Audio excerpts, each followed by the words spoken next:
Hey readers, this is Liz Davidson from Beyond Solitaire Books, and today I'm going to be reviewing One to Watch. This is a book by Kate Stayman London, and the premise of the book is that there is a plus-size woman who's a fashion blogger. She's very popular online, but she decides to skyrocket her career, and the way she's going to do this is by agreeing to be the star of a bachelorette-style TV show. So she's going to go on reality TV and date a whole bunch of men in front of a national audience. So, full disclosure, I have very mixed feelings about this book. I gave it 2 stars on Goodreads, but that does not mean that I did not enjoy reading the book. In fact, I read the hell out of this book. I devoured it like an animal because it was so entertaining. I loved the reality TV premise. It was hilarious. There were all kinds of reality TV show twists and just set pieces that if you've ever watched a couple episodes even of The Bachelor or The Bachelorette, you will recognize and you will find it absolutely hilarious. So in that sense, I really enjoyed this book. I would read another book in this style. I enjoyed that, the book kind of switched between blogs and commentary and then the actual narrative of what was happening. It overall had this really modern, fresh feel that I appreciated. And in that sense, the book is in fact very good. However, I had 2 issues. One that I don't know how much I can really speak to, it just kind of caught my attention. And the other that I, as a plus-size person, really want to talk about. So the first issue that I have is that the book does a good thing in that it makes several of the male love interests people of color, and I think that that's good, especially because, we don't see enough diversity or representation on shows like The Bachelor or The Bachelorette, and Stayman London makes that point in her novel, and she tries to rectify it by having a more diverse cast actually in her work. However, I think what bothered me is that having people of different races felt almost checkboxy in this particular book because it didn't really seem to inform who the men were or their own perspectives on the world, their backgrounds. It didn't really come up in the meet the parents sections of the book. So other than like a couple of quick, oh yeah, Sammy's black descriptions that were kind of almost throwaway, you would forget that you're actually encountering a diverse male cast. And that just seemed kind of weird to me.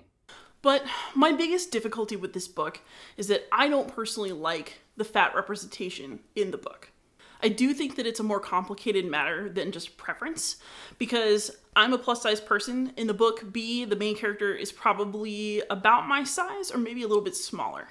The author of the book, Kate Stayman London, also identifies as a plus-size woman, and so I think that a lot of what she's writing is true to her experience, but it's definitely not true to mine. So let's unpack that a bit. Throughout this book, B's self-hatred is really, really apparent.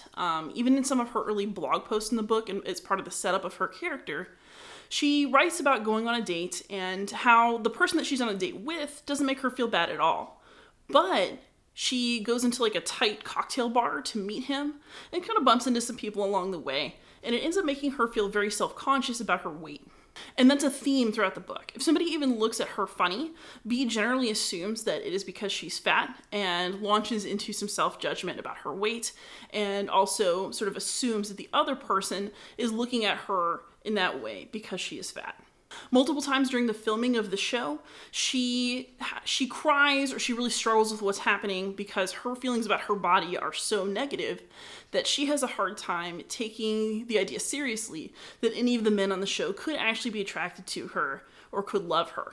She also shows a lot of discomfort with what she eats and her preferences in ways that just made me feel really sad. So throughout the book, she gets her heart broken early on in the book, and there's just a grocery order to her home, and it's a bunch of different kinds of Doritos.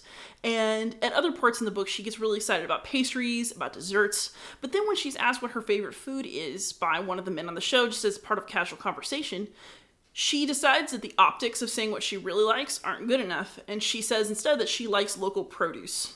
And it just bummed me out that she felt a need to misrepresent herself instead of just owning what she really likes and wants to do. And I don't want to take away from Stayman London's own experience of being a fat woman moving through a hostile world, because I do think that the characterizations that she gives to B reflect a lot of the feelings that she herself has felt, because you write what you know, and I think that they'll probably resonate with other women who are plus size because maybe they felt the same way. But I find that problematic for 2 reasons. First of all, not all fat women feel this way, and I was so excited to see a book that had a body positive plus size main character because there are so few representations of us out there. Even though plus size women are the majority of the population of women in America. And we're all out there going on adventures and falling in love and doing cool stuff because that's what we do. But that's not the representation that we're getting in books. And it's also not the way that society is making us feel, which is why we get this kind of representation in books. But if I went around feeling the way that Bea does and feeling the negativity that she does as consistently as she does throughout this book, I don't know if I would even have time to live my life because I'd be spending so much of my time feeling bad. And I mean, realistically, do I want to lose weight? Yeah, I'm actually actively losing weight right now. I have my own share of body issues. I think we all do. But I don't let that dominate my life the way that Bea lets it dominate hers. And it made me sad that I was expecting someone that I felt was going to be really body positive end up saying that they were body positive to the world, but internally being very body negative throughout the book. And I would like to see representation of plus size women that's a little bit more representative, I think, of how, well, hopefully, right, most of us are living our day-to-day lives, where we mostly feel fine and good about ourselves and excited about our careers, and we have goals, and we think about things that aren't our waistlines. Because the alternative, which is to view the world the way that Bea does in this book, is so incredibly depressing. And that really took the wind out of my sails when I was reading this novel because I was expecting such like a fun, frolic, good time. And for the most part, the book was that, except that Bea's internal monologues were so heartbreaking in their consistent self-hatred. So I think it's good to have a book that has a fat main character. I am glad that Kate Stayman London wrote what must be her authentic experience of being a fat person. But when we say body positivity, I would really like to see literature that is body positive and that contains fat women who are still confident and who still feel beautiful and who still expect that they are lovable and who demand respect from the people around them. Because that's how I want to live my life. And that's how I want everyone to live their life, regardless of their size. So while One to Watch is a really fun book to read, I think it could have been more fun if Bea really were as body positive on the inside as she is externally on her own site. So that's how I feel about One to Watch by Kate Stayman London. I think she definitely is an author to watch. I'll certainly read another book by her, but I'm hoping that in the future we get depictions of plus size women that are a little bit more positive.